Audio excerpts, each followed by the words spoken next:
Hey guys, it's Karina here with another video. I hope you guys are all doing well. So today I'm going to be talking about dating and who you can date and what is acceptable in a Christian relationship, or whether you can only date Christians, just all of that kind of stuff.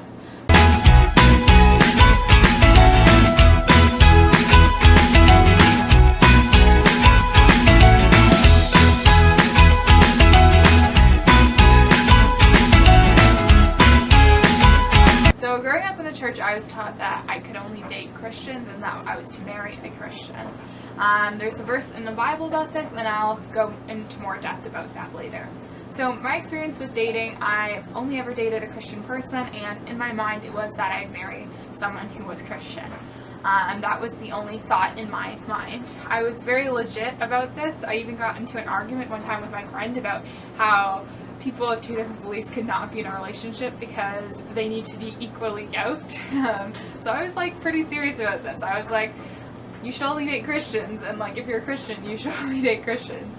It was something that was part of my core beliefs, and I was convinced. And then as I progressed in my faith and my opinions started to change, I started to disagree with this value that I had created in my mind. And although I've never dated someone who isn't a Christian, I believe that you may date someone who's not a Christian. Just from watching videos and asking people their opinion, my opinion has personally changed. So yeah, let's dive into why. Okay, so first off, I just want to give credits to God is Gray. I borrowed a lot of her points from her Unequally Yoked video, so I highly recommend you go check that out. Okay, so let's dive into the points. So first off, Paul's teachings about not being allowed to date other non-Christians is actually not very sound.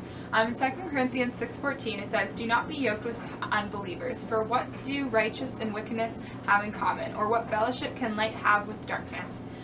So this is actually a warning against adultery. This passage is actually talking about being in relationships that necessarily involve you to do wrongdoing. So for example, if you were in a business partnership and your partner was cheating and cheating people of their money, that would be an unequally yoked relationship. And that's what he was warning against. So Paul actually doesn't mention anything about marriage in this chapter that he talks about unequally yoked. And actually in 1 Corinthians 7:13-15, Paul says, "And if a woman has a husband who is not a believer and he is willing to live with her, she must not divorce him. For the unbelieving husband has been sanctified through his wife, and the unbelieving wife has been sanctified through her believing husband. Otherwise your children would be unclean, but as it is, they are holy." So in this verse, Paul literally says that people of different beliefs can be in marriage and that it is still a holy relationship. Now, I'm not saying I agree with what he's saying about divorce. I'll dive into that in another video. So the actual origin of the meaning of unequally yoked comes from a wooden bar that joins two oxen together, and it's a burden that they would pull. And unequally yoked means that one ox would be stronger than the other in the relationship. So often this would make them go into circles and they would not be able to perform the tasks before them. Instead of working together, they're working at odds with one another. But I think the real question here is, are you both moving in the same direction? Are you both working towards the same goal? Are you helping each other, and are you helping each other in where you are weaker and stronger? So I think what a truly equally yoked relationship looks like is helping each other in the areas that you are weaker.